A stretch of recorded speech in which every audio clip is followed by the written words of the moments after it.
Hey there! If you've ever dealt with a stuck tap, specifically the cover over the spindle, this quick tip is for you. This one's really stuck, but I'll show you a simple and safe way to loosen it without damaging anything.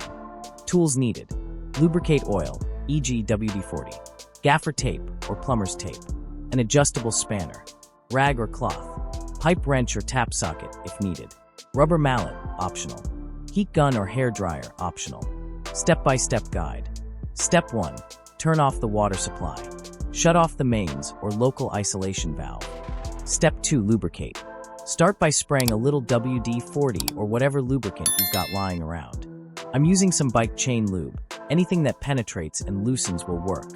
Spray it around the base of the cover where it meets the body. Step 3.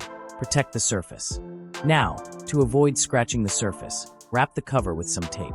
Gaffer tape, plumber's tape, or even thick electrical tape like I'm using here will do the job. Wrap it a few times to give it a protective cushion. Step 4. Use an adjustable spanner. Grip the spindle cover firmly at its base using a spanner. Try turning it counterclockwise, lefty-loosey. Clamp down gently but firmly, then twist slowly, and there you go.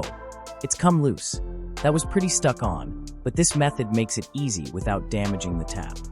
Hope this helps you out. Give it a try and let me know if it worked for you. Don't forget to like and subscribe for more handy home tips.